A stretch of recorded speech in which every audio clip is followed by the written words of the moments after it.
సకలాశీర్వాదములకు కారణభూతుడైన మా ప్రియ పరలోకపు తండ్రి, మీ ఘనమైన శ్రేష్టమైన నామాన్ని బట్టి వేలాది వందనాలు చెల్లిస్తున్నాం.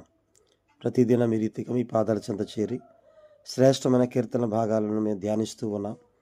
అందుని బట్టి మీకు వందనాలు చెల్లిస్తున్నాం. వింటున్న మా శ్రోతలందరినీ దీవించండి, ఆశీర్వదించండి, ఆరోగ్యంతో నింపండి.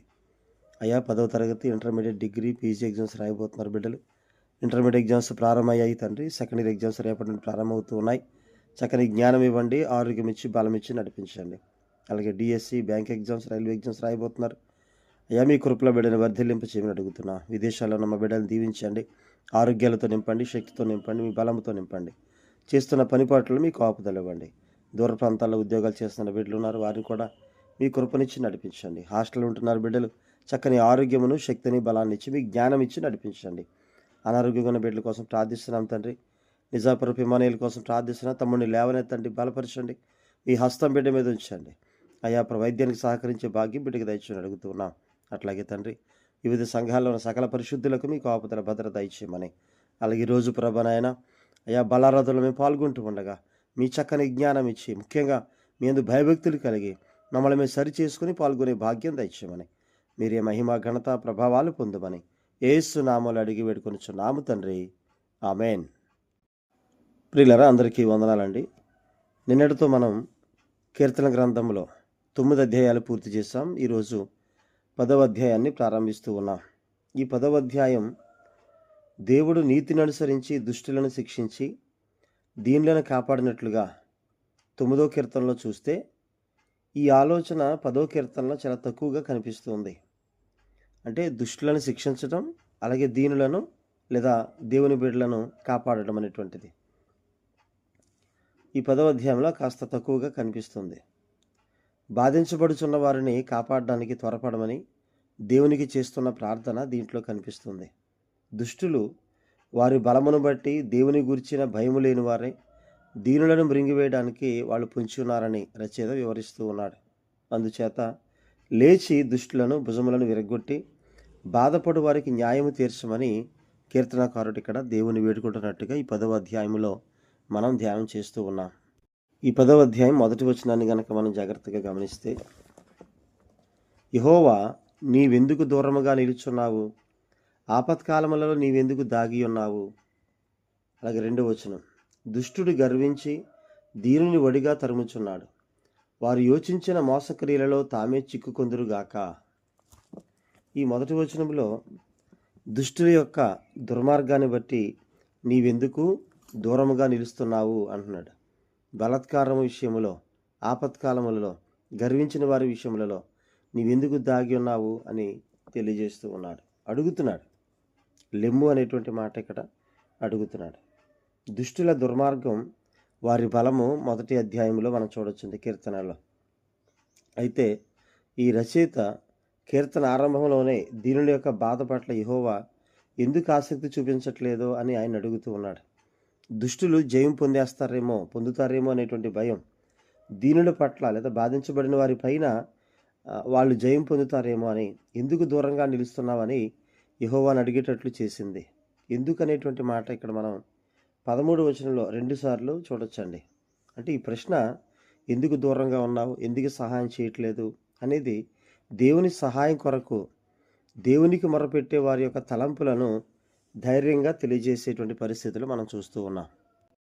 మొదటి వచనంలో యెహోవా, నీవెందుకు దూరంగా నిలుచున్నావు అంటే దూరంగా ఉండొద్దని, దేవుని ప్రజలకి లేదంటే దేవుని ఆనుకున్న బిడ్డలకి నీవు దూరంగా ఉండొద్దు అని దేవుని అడుగుతున్నట్టుగా ఇక్కడ మనం చూస్తూ ఉన్నాం.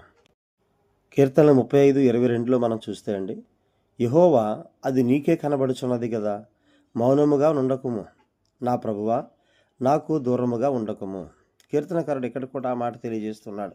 ప్రభు, వారు పెట్టేటువంటి హింసలు, వారు పెట్టే ఇబ్బందులు మీకు కనబడుతున్నాయి కదా, కాబట్టి దయచేసి మౌనంగా ఉండొద్దు, నాకు దూరంగా ఉండకము. అలాగే 38:21 అండి కీర్తనలు, యెహోవా, నన్ను విడువకుము, నా దేవా, నాకు దూరముగా ఉండకము. దేవుడు మనకి దూరమైతే, దేవుని బిడ్డలకు లేదా దీనులకు దూరమైతే, శత్రువులు ఏ రీతిగా దేవుని బిడ్డల పట్ల పైకి లేస్తారో, వారిని హింసిస్తారో, బాధించబడతారో ఆ విషయం తెలుసు గనక కీర్తనకారుడు అక్కడ దేవుణ్ణి అయ్యా నీవు దూరముగా నిల్చోవద్దు, దూరముగా ఉండొద్దు అని అక్కడ తెలియజేస్తూ అడుగుతూ అంటే దీనుల పట్ల ఆయన నిలబడుతున్నట్టుగా మనం చూస్తూ ఉన్నాం. దుష్టుల యొక్క అహంకారమును చూచి దావీదు దేవునికి ఫిర్యాదు చేస్తున్నాడు. ఇక్కడ మనం చూస్తే ఈ 10వ అధ్యాయములో మొత్తం 22 పాపాలు కనిపిస్తూ ఉన్నాయి. దుష్టులు చేసేటువంటి పాపాలు 22 మొత్తం 10వ అధ్యాయంలో అండి. కాబట్టి వారు చేస్తున్న ప్రతి పని దేవునికి వ్యతిరేకంగా, వారు చేస్తున్న ప్రతి పని దేవుని బిడ్డలను బాధించేటట్టుగా, దీనులను ఇంకను అణగొట్టేటట్టుగా ఉన్నట్టుగా మనం చూస్తూ ఉన్నాం. అలాగే 2వ వచనంలో చూస్తే దుష్టుడు గర్వించి దీనుని వడిగా తరుముచున్నాడు, వారు యోచించిన మోసక్రియలలో తామే చిక్కుకొందురుగాక. సో మోసక్రియల్లో వాళ్ళే చిక్కుకోవాలని 7వ అధ్యాయం 14 నుంచి 16 కూడా ఆ వచనాలు మనం చూస్తాం కీర్తన భాగంలో అండి. 7వ అధ్యాయంలో 14 నుండి 16 వరకు కూడా అవే మాటలు మనం చూస్తూ ఉంటాం. ఇక్కడ మనం చూస్తే ఈ రీతిగా వాళ్ళు గర్వముతో దీనుల్ని వడిగా తరుముతున్నాడు అనేటువంటి విషయాన్ని ఇక్కడ మనం చూస్తున్నాం. అలాంటి గర్వంతో ఉన్నవారు వాళ్ళు ఏదైతే యోచిస్తున్నారో, అంటే ఆలోచిస్తున్నారో, వాళ్ళు ఏదైతే అవతల వ్యక్తుల్ని, దీనుల్ని, బాధించబడే వారిని మోసం చేయాలని గర్వించి ముందుకు నడుస్తూ ఉన్నారో వారు మోసక్రియలలో వారే చిక్కుకొందురుగాక అంటున్నాడు. అంటే అలా జరుగునుగాక అని. కీర్తనలో 73:6 అండి, కావున గర్వము కంఠాహారము వలె వారిని చుట్టుకొనుచున్నది, వస్త్రము వలె వారు బలాత్కారము ధరించుకొందురు. అంటే చాలా సులువుగా, చాలా ఈజీగా కంఠాహారం ఎలాగైతే పెట్టుకుని సంతోషిస్తారో వాళ్ళు, గర్వం వారిని చుట్టుకొని ఉన్నది అని చెప్తూ ఉన్నాడు.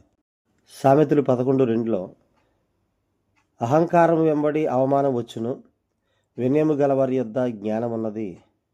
అహంకారం కలిగినటువంటి చాలామంది, తలబిరుసు, ఇలాంటి వారందరికీ దాని వెనకాల వచ్చేటువంటిది అవమానమే. వారు ఎక్కడ గర్వంగా మాట్లాడతారు, ఎక్కడ గర్వంగా ఉంటారు, దేవుని కంటే వాళ్ళే ఎక్కువని వాళ్ళని వాళ్ళు గర్వంగా చెప్పుకుంటారో వారి వెనకాల, లేదంటే ఆ యొక్క అహంకారం వెనకాల అవమానం వస్తుందని తెలియజేస్తూ ఉన్నాడు. సామెతలే 16:18 అండి, నాశనమునకు ముందు గర్వము నడుచును, పడిపోవుటకు ముందు అహంకారమైన మనస్సు నడుచును. ప్రియులారా, గర్వంతో ఉన్నవారికి దాని వెనకాల వచ్చేది నాశనమే. ఆ నాశనానికి ముందే గర్వంతో మాట్లాడతారు, నాశనానికి ముందే గర్వంతో విర్రవీగిపోతారు. చరిత్రలో మనం చూస్తే చాలామందిని ఆ రీతిగా మనం చూడొచ్చండి దేవుని యొక్క గ్రంథములో. అలాగే సామెతలు 21:4 అండి, అహంకార దృష్టియు గర్వ హృదయమును భక్తిహీనుల క్షేమమును పాపయుక్తములు. గర్వ హృదయం కూడా పాపయుక్తమే అని చెబుతూ ఉన్నాడు. యోహాను మొదటి పత్రిక 2:16 కూడా లోకములో ఉన్నదంతయు అనగా శరీరాశయు, నేత్రాశయు, జీవపడంబమును తండ్రి వలన పుట్టినవి కావు, అవి లోక సంబంధమైనవే. ఇందులో శరీరాశ, నేత్రాశ తెలుసు. జీవపడంబం అంటే గర్వం. ఈ జీవపడంబం వల్ల, ఈ గర్వం వల్ల అనేక మంది నశించిపోయిన వారు మనం చూడొచ్చండి.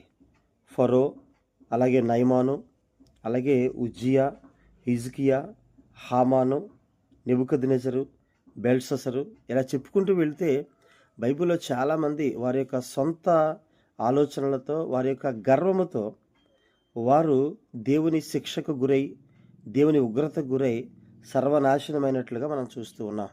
కాబట్టి గర్వం అనేటువంటిది, ఎవరైతే గర్వం కలిగి ఉంటారో ఆ గర్వం వాళ్ళనే ఇబ్బంది పెడద్ది, వాళ్ళనే నాశనం చేస్తుందని చెప్తున్నారు. ప్రియులరా, కొంతమందికి ఆత్మ సంబంధమైన గర్వం కూడా ఉంటుంది. నేను కాబట్టి ఇలా వాక్యం చెప్పగలను, నేను కాబట్టి ఇలా ప్రార్థన చేయగలను, నేను కాబట్టి ఇంత సంఘం ఉంది, నేను కాబట్టి ఇలా చేస్తాను అనేటువంటిది. ప్రియులరా, అవి ఏవి మనవి కాదు.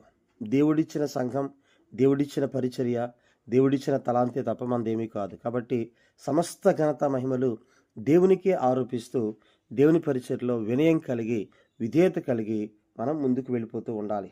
కాబట్టి దేవుని యొక్క వాక్యంలో మనం చూస్తే దేవుడిస్తున్నటువంటి ఆ యొక్క గర్వం, దేవుడిస్తున్నటువంటి ఆ యొక్క ఆశీర్వాదం గర్వముతో ఉన్నటువంటి వారి నుండి విడిపించడానికి ఈ యొక్క కీర్తనల 10వ అధ్యాయంలో 2వ వచనంలో మనం చూస్తున్నాం.